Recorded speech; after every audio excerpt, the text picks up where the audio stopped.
Basilicata in the south of Italy is a region few have heard of. The last time it made the headlines was when an earthquake struck in 1982. The small town of Lavello was on the edge of the disaster zone. More than 20 years on, the damage is still apparent. Promised millions for reconstruction never seem to reach the town. The historic buildings remain sheathed in scaffolding. So in the end, the people of Lavello gave up waiting for government handouts and decided to create their own economic revival. In a generation, Lavello has gone from bust to bra. Antonia de Fata's Corsetteria is one of the companies that have helped to turn Lavello into the bra capital of southern Italy. People sometimes laugh, but he doesn't mind the jokes. Ormai, per quanto mi riguarda, l'imbarazzo As far as the embarrassment goes, I've got over it by now. I can't deny that in my car you'll find panties and bras scattered around, and walking down the street with a bra in my hand to go to a workshop is something completely natural for me, which obviously for other people it's not. That aspect of things is definitely amusing. Però diciamo è un aspetto divertente. In Lavello, they know that bras mean business. Around 60 small companies in the town churn out 5 million bras a year. Maria Chiarella is a pioneer of the cooperative which was to transform the fortunes of Lavello, though no one thought so 20 years ago. We were a group of unemployed women, all between 18 and 20 years old, looking for a first job, but there was nothing on offer here. Then someone suggested that we form a cooperative, so we'd have a better chance of starting a business. At first none believed in us. Even when we went to the region of Basilicata, they didn't believe we could succeed. They said, okay, you start up, but in a couple of years you'll be finished and back home. 20 years later we are still here, which means our adventure didn't end. Production methods have barely changed since Maria Chiarella opened her workshop in 1983. Back then she went into business as something of an innocent. When she started up, Maria had no experience of running a company, but she'd had 2 weeks training and, crucially, 1 confirmed order. The first commission was from an underwear company in the north of Italy.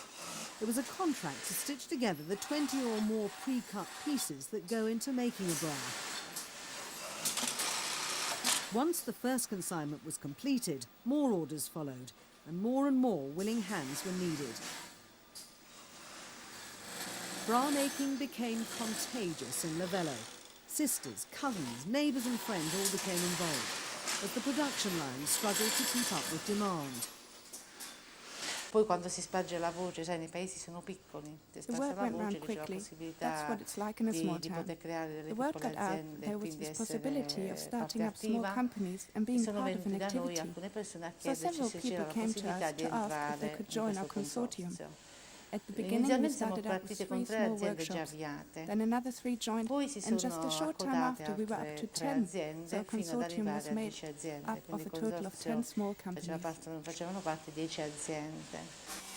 modern brassiere, some with as many as 43 components and a design as complicated as the suspension bridge, is a small miracle of engineering, and Lavello is the only town in Italy with an industrial district dedicated to its production. But residential buildings are also involved in the bra business. Ordinary houses and apartment blocks contain makeshift workshops. The money isn't great. These workers cost the big companies less than half of their counterparts in northern Italy. When Lavello made its first tentative steps into the bra business, it was just involved in piecing together components made elsewhere and putting finishing touches and trimmings on the bras. Now it takes part in all stages of the production process, from design to the completed article.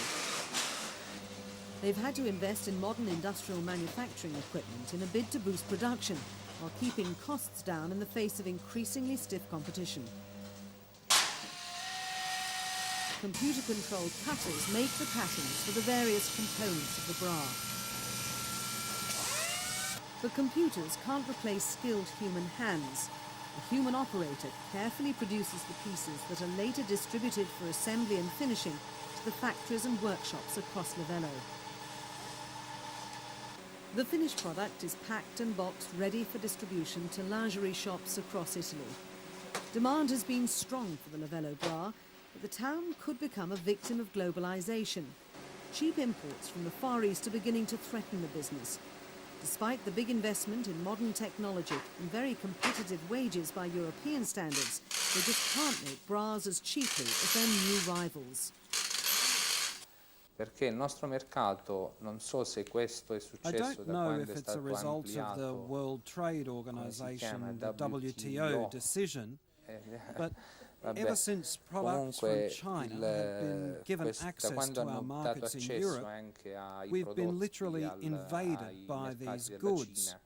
Praticamente noi siamo invasi da queste We can't compete against them in the sense that there is no bottom line price anymore, al di sotto del because quale the non si price potrebbe just andare doesn't perché non exist. esiste il prezzo. E noi ovviamente Competing with these dovremmo products is competere con questi impossible, as the wage prodotti costs are simply con un incomparable. costo della manodopera Given that it incomparabile. costs us something Noi like costiamo qualcosa 35 come times more. 35 volte di più. What's becoming clear is that Sicuramente everything we've created diciamo, here tutto over the last tutto 15 to questo 20 che si è years creato nel is giro showing di signs of 15-20 deep anni, crisis. oggi comincia a dare segni veramente di grande crisi. Growth in the international bra industry has sagged since the mid-1990s, when Wonder Bra and Ultra Bra went chest to chest in the cleavage wars. Chains such as Knickerbox in Britain and Victoria's Secret in America moved lingerie out of the backrooms of department stores. Since 1997, the American market, the biggest in the world, has grown by just 2%. Lavello bra companies like Charme are now looking for government help. The prosperity, which means Lavello has 7 banks competing for custom among 14,000 people, is built on the bra. But the foundation of this wealth could be threatened unless they receive financial assistance. The town is asking the state to fulfill a promise to pump $40 million into the industry. The cash is needed to develop new designs and products aimed at the top end of the market. Lavello could become a country backwater if the money isn't forthcoming.